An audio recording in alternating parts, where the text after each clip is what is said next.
Създадах още една картина. Ето един ескиз от нея, право да покажем.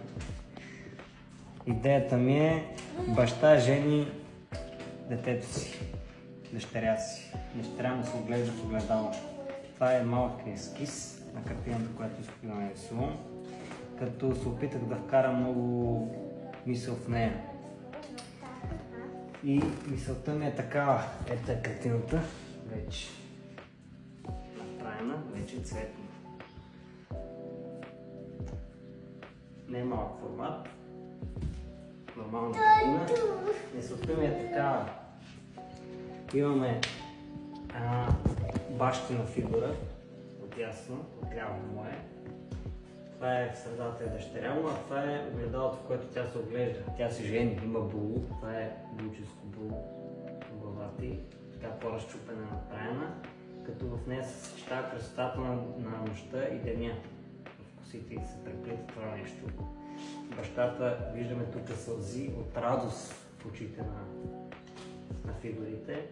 И бащата, той стои така някакси зад гърба на дъщеря си, като силна мъжка фигура, като може да видим в неговата въртовръзка шахматно поле, което шахматно поле.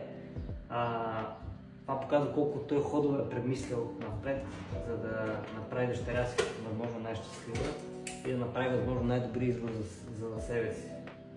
Тя се поглежда в огледалото, вече с рокля, бученска.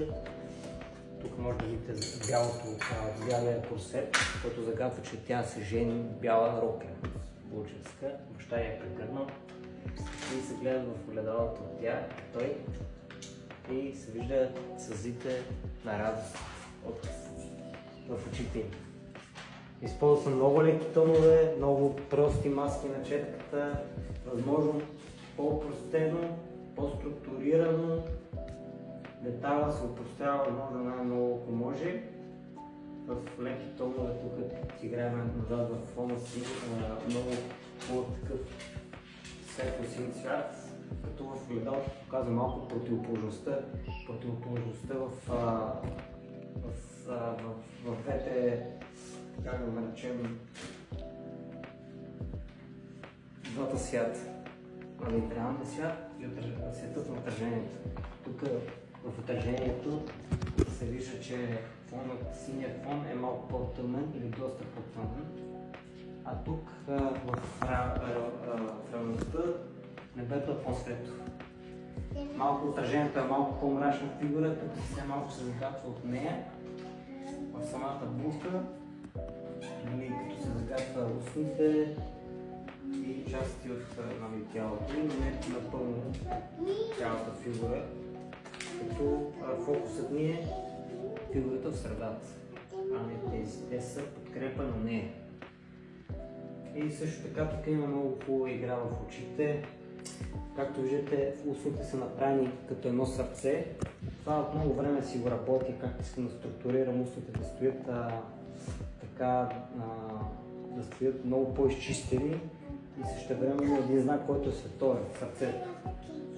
Всички рисуват сърца, знак на любов. И в женските устни това се опитвам да покажа, че жената е прекрасно същество и устните са нейната любов, едва ли не. Те са червени, сочни и така нататък. Тук виждаме едно сърце, което стои много перфектно структурирано с предходните части, предходните части на света. Има леки рефлексии в устната на светлината. Очите също така се опитвам много да си играят с тях, но с течение на времето ще ги развия още повече и по различен начин. Вкарал съм текстури малко. Ето тук може да видите в самата картина съм използвал в самото сако на бащата, той е кафяво, такива линии. В самата тубичка съм изтискал. Тук може да видите как съм стискал тук в самата луна точки от синя тубичка, в брадата му отражение. Това е неговата брада. И същевременно показвам го в профил. но се опитвам така да отварям вече лицата, да се вижда от другата страна, като някакво отражение.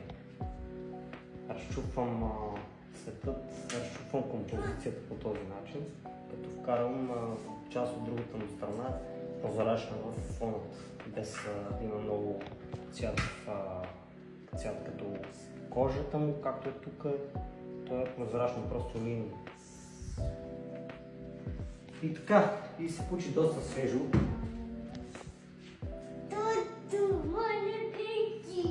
Това е. Рисуйте.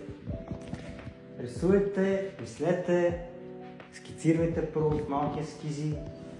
Ако имате идея да не фанете развитие, опитайте се да вкарате в някакво развитие, работене, за да може да се създават някакви качествени неща.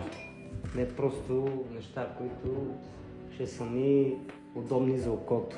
Трябва да има някаква мисъл. Чао!